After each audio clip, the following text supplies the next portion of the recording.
Minute de questions, malheureusement on a pris un peu de retard. Peut-être vous l'avez interpellé, allez-y. Oui, alors donc, avez-vous des questions sur les différentes communications que vous avez eues par rapport à ces thématiques? Oui. Alors, donc, moi je voulais quand même vous poser une question. Oui, tout à fait. Est-ce que les datas que vous recueillez avec tous ces algorithmes, à qui appartiennent-elles? Alors donc, est-ce qu'elles peuvent être partagées avec le patient et donc destinées à d'autres confrères? C'est une très bonne question parce qu'en fait les données, parce que les patients commencent à se poser avec toute la communication, enfin tout ce qu'on entend, la protection des données, la protection des données, etc. Les patients disent qu'est-ce que vous allez faire? Est-ce que ces données m'appartiennent, etc.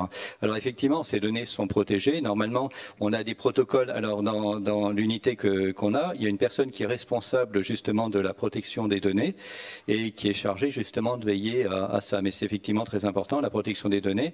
Et donc. Et le partage.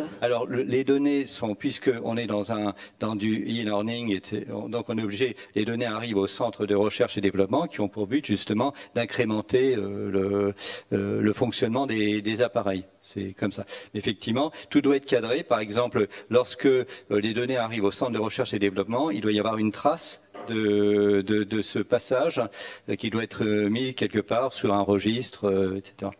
D'accord? Oui, j'attendais. Oui, si vous voulez compléter. Ça arrive. Bonjour. Très vite. C'est pour le docteur Rosenbaum. Une fois que vous avez terminé l'examen avec votre système Visionix, donc le patient sort, va en salle d'attente et est vu par l'orthoptiste. Et l'orthoptiste fait quoi? Alors justement, l'orthoptiste, alors actuellement on est en train de modifier le trajet.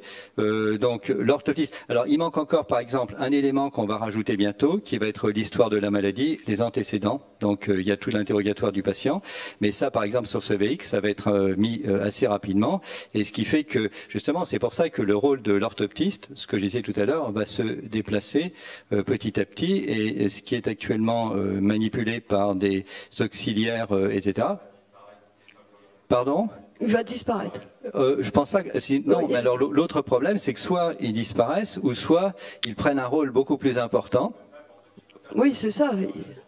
On n'a pas besoin d'être orthoptiste, mais en revanche, on peut imaginer plus tard, et ça va être peut-être l'objet d'un autre débat, c'est que ces appareils qui permettront peut-être à des orthoptistes sur le terrain, comme a montré Fatim et comme on a montré d'autres exemples, pourront avoir suffisamment d'éléments pour pouvoir déjà être un premier examen à communiquer en relation avec un ophtalmologiste. Mais il va y avoir une modification obligatoire. La technologie va obligatoirement induire une modification des rôles et des tâches de chacun, et y compris l'orthoptiste. Nous-mêmes, ophtalmologistes, nous avons subi une des grandes mutations que nous avons acceptées, avec lesquelles nous avons évolué favorablement. Il faudra que les orthoptistes acceptent également d'évoluer là-dessus. Mais c'est vrai que leur rôle change.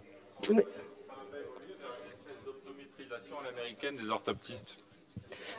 Si, je pense, c'est obligé. Si vous voulez répondre aussi, vous voulez aussi peut-être réagir à ça. Sur le... C'est-à-dire qu'il m'avait posé la question, c'est pour ça que je me permets de répondre. C'est pour ça. Oui, pardon. Oui. Oui, c'est ça. C'est-à-dire qu'en fait, le rôle de l'orthoptiste, par exemple, pourrait être décalé.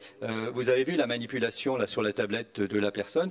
Ce sera. Alors c'est un système binaire. Oui, non. Ça fonctionne toujours en système binaire. On propose deux images différentes et le patient choisit toujours.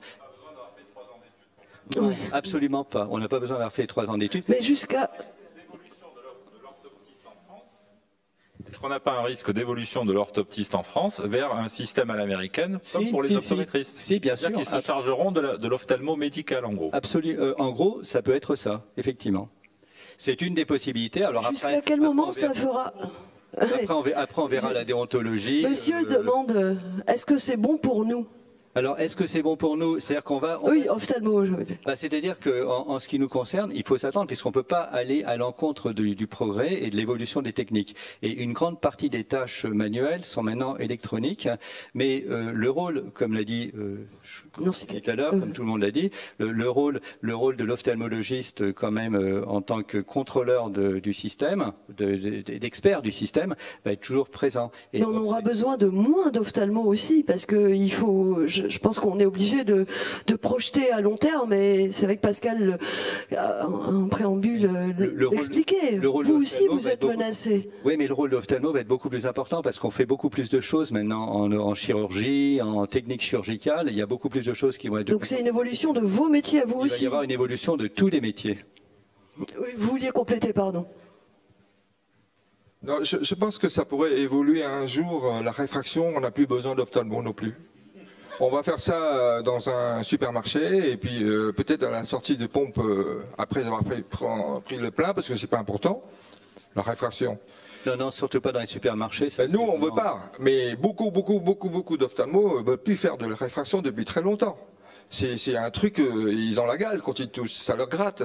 Ils ne veulent pas, il faut le dire. Et on a dit qu'on a besoin de plus en plus d'ophtalmos, de moins en moins d'ophtalmos. Oui, non, c'est parce que beaucoup d'ophtalmos veulent avoir beaucoup de chiffre d'affaires, donc il ne faudrait pas qu'il y ait trop d'ophtalmos. Mais si on vous partageait, alors on va devenir socialiste, le système de 35 heures, hein, plus d'ophtalmos, comme ça tout le monde bosse 35 heures. Alors qu'aujourd'hui, on voudrait bosser 35 heures, avoir des effets de 72 heures, et si c'est possible, pas d'ophtalmos. Ça, c'est au moins un langage sans langue de bois. Oui, moi j'ai un avis un peu différent. Ma vision de l'expérience que je vois du terrain, c'est que je pense qu'on oublie quelque chose là-dedans, très fort, c'est l'importance culturelle du patient. Oui, d'ailleurs. Vous parliez d'évaluation. Moi, je pense qu'aujourd'hui, les patients veulent voir les ophtalmos. Oui. Donc... Mais dans vos cabinets, vous avez été impressionnant dans ces grandes salles d'attente. Faire du transfert de tâches, c'est pas plus voir l'ophtalmo. Donc moi, les modèles anglo-saxons, ils sont hyper différents de nous. Pour un ordre d'idée, on est 5300 quelque chose, 5400 en France. Ils sont 2500 ophtalmologistes en Angleterre. Donc il y a des années d'évolution, de changement avant qu'on puisse arriver à la même chose. Excusez-moi. Et moi, je pense que je vois la chose, surtout, les gens veulent voir des médecins. Oui. Est-ce qu'il y en aura plus? Mais s'ils s'habituent, excusez-moi, si demain ils s'habituent à plus en voir dans les supermarchés, on s'est habitué à plus voir de caissières. Alors je pense pas qu'on puisse comparer la médecine et on avait crié au scandale à l'époque. Hein. On avait dit c'est insupportable de ne pas avoir de caissière. Et maintenant on est tout content de tracer et d'aller aux caisses automatiques. Enfin, excusez-moi, mais c'est un peu ça. Je pense que voilà, c'est un peu différent. Et je pense que je pense vraiment au transfert de tâches. Je le redis, je pense que la technologie en santé, c'est ça.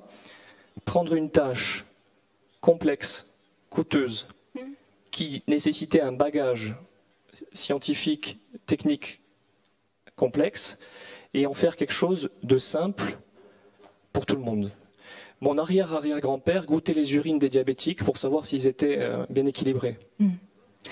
Mais moi, ils n'ont pas disparu avec les bandelettes urinaires. Ce que je veux juste rajouter, c'est que pour moi, justement, avec cette intelligence augmentée, l'ophtalmo, il est d'autant plus important, l'expert est important et le contact humain est important.